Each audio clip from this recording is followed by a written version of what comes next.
Hello বন্ধুরা, কেমন আছেন সবাই? রান্নার হাট চ্যানেলে আপনাদের স্বাগত জানাই। আজকে নতুন একটি রেসিপি নিয়ে চলে এলাম, কাঁকড়া ভুনা।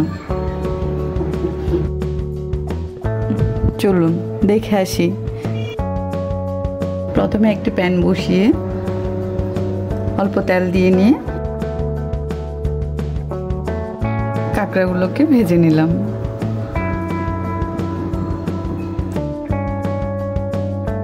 উপর থেকে একটু লবণ আর হাফ চামচের মতো হলুদ ছিটিয়ে দিলাম।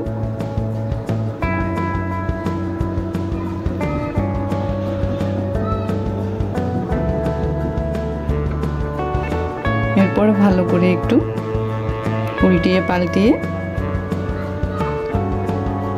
মাঝারি আছে 3 থেকে 4 মিনিটের মতো রেখে ভেজে নেব।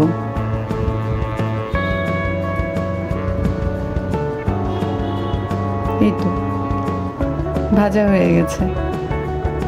এরপরে একটা প্লেটে কাঁকড়াগুলোকে তুলে রাখবো।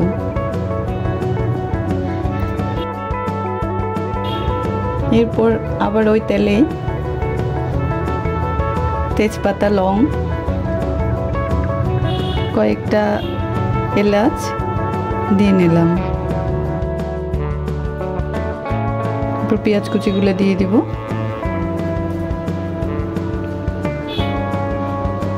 আমার এখানে তেলের পরিমাণ আরেকটু প্রয়োজন হতো, তাই আবার 2 টেবিল চামচের মতো তেল দিয়ে দিলাম। এরপর পরিমাণ বুঝে লবণটা দিয়ে দিব। লবণটা দিয়েই মিনিট খানিক নেড়ে চেড়ে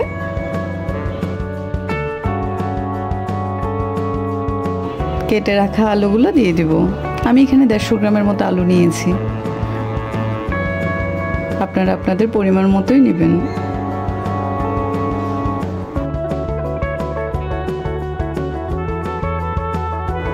এরপর 1 চা চামচের মতো চিনি দিয়েছি। আপনারা এটা চাইলে দিতে পারেন, আর না চাইলে দিবেন না। চিনিটা দিলে আমার মনে হয় টেস্টটাকে ভালোই ব্যালেন্স করে এবং রঙটাও সুন্দর করে রান্নার। এরপর আদা রসুন পেস্টটা দিয়ে দিলাম। আমি এখানে 2 চা চামচের মতো আদা আর 2 চা চামচের মতো রসুন নিয়েছি।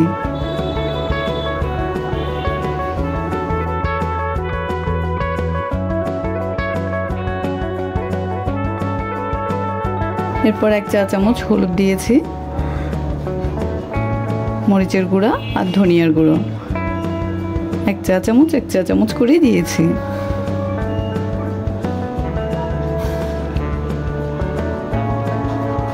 চা চামচের মতো জিরা গুঁড়োও দিয়ে দিলাম। এরপর আবার একটু নেড়ে চেড়ে ভালো করে কষিয়ে নেব।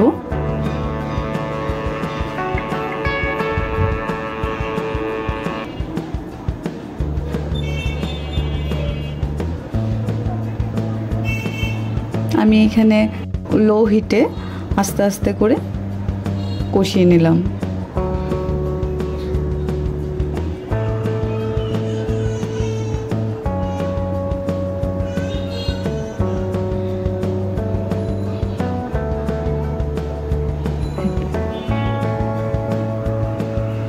দুই থেকে 3 মিনিট ভালো করে কষানোর পরে আগে থেকে ভেজে রাখা কাঁকড়াগুলো দিয়ে দিব।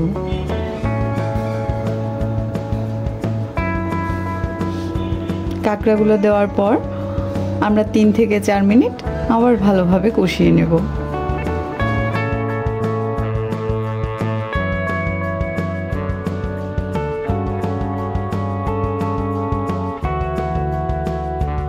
ঢাকনা দিয়ে 5 থেকে 6 মিনিট অপেক্ষা করে এরপর আবার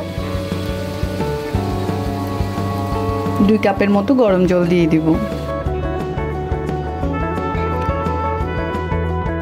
আমি এখানে খুবই হালকা ঝোল রাখবো।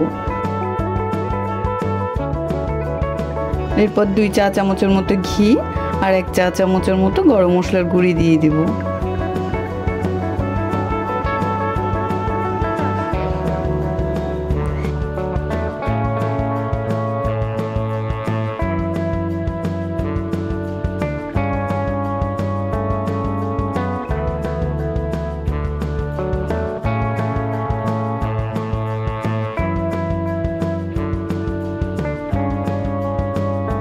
আবার ঢাকনা দিয়ে কিছুক্ষণ রেখে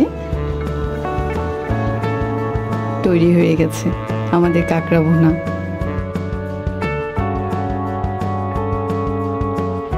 যদি আপনারা রান্না করে থাকেন তাহলে অবশ্যই কমেন্ট করে জানাবেন।